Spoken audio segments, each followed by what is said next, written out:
তো I think he left the country. Is he around? আমি জানি না। শেরেই বাংলায় গামিনীকে দেখে সোহান এবাদতের চিৎকার, গামিনী ইজ ব্যাক।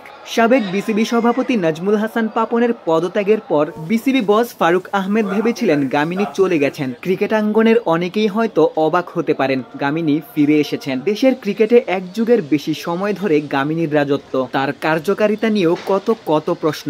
সোশ্যাল মিডিয়াতে গামিনীর হালচাল শিরোনামের হাস্যরসের চিত্র মেলে। গামিনীর বিপক্ষে সব থেকে বড় প্রশ্নটা বোধহয় টনি হ্যামিং তুলেছেন। চুক্তি শেষ হওয়ার আগেই চলে যাওয়ার সময় হ্যামিং লঙ্কান মাফিয়া নিয়ে মন্তব্য করেছিলেন।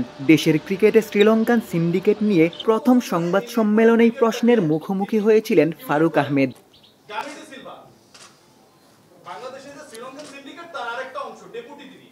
সিন্ডিকেটের ব্যাপারে এই ধরনের কাজ আমি যে কদিন চেষ্টা করব, ইট উইল নট হ্যাপেন। চেষ্টা করব আমি।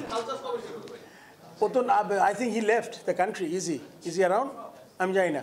দায়িত্ব নেয়ার দিনেও বিসিবি সভাপতি গামিনীর থাকা না থাকার ব্যাপারে নিশ্চিত ছিলেন না। গামিনীর চুক্তির ব্যাপারেও কোনো তথ্য গণমাধ্যমে দেয়া হতো না। এমনকি গামিনীর বেতন চুক্তির মেয়াদ নিয়েও ধোঁয়াশা ছিল। তবে এই চিত্রে একটা ব্যাপার পরিষ্কার, গামিনী ফিরেছেন। এবাদত সোহানদের জন্য আবারও মিরপুরের পিচ প্রস্তুত করবেন। জানা গেছে সবশেষ চুক্তিতে গামিনীর মেয়াদ 2 বছর বাড়ানো হয়েছিল, যেটি 25-এর মাঝামাঝি সময়ে শেষ হওয়ার কথা। এ তো গেল গামিনী পর্ব। হেড কোচের ব্যাপারেও বিসিবি সভাপতির মন্তব্য পরিষ্কার। হাতুড়ার ব্যাপারে যে স্ট্যান্ডটা, ওই কথাটা মিস করেছো। হাতুড়ার ব্যাপারে স্ট্যান্ডটা আমার ছিল বোর্ড প্রেসিডেন্ট হওয়ার 2 দিন আগে, ওই স্ট্যান্ডেই আছি আমি।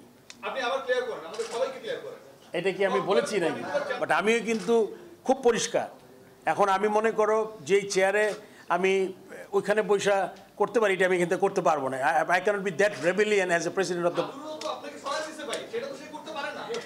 এটা তো আবার রাগ বিরাগের বশবর্তী হয়ে যাবে কাজটা, তাহলে কিন্তু আমার ওতটা নষ্ট হবে। ওইটা আমি করতে পারবো না। ওকে আমি যেটা বলেছি, যে ও আমাকে যেটা বলেছে, এটা আমি ইন্টারভিউতে, একটা না একাধিক ইন্টারভিউতে, সেটা আমি এটাও বলেছি যে আমার টাকা লস হোক, যদি ক্রিকেট লস না হোক। সো এটা আমি বলেছি। So it's like you can rest assured that you know what I have said. সকল সিন্ডিকেটের অবসান ঘটবে, দেশের ক্রিকেটের স্বার্থেই যাবতীয় পদক্ষেপ গ্রহণ করা হবে। বিসিবি সভাপতি তার কথা রাখবেন, টাইগার ভক্তরা এমনটাই প্রত্যাশা করবেন। গোলাম সারোয়ার, ক্রিকেট 97।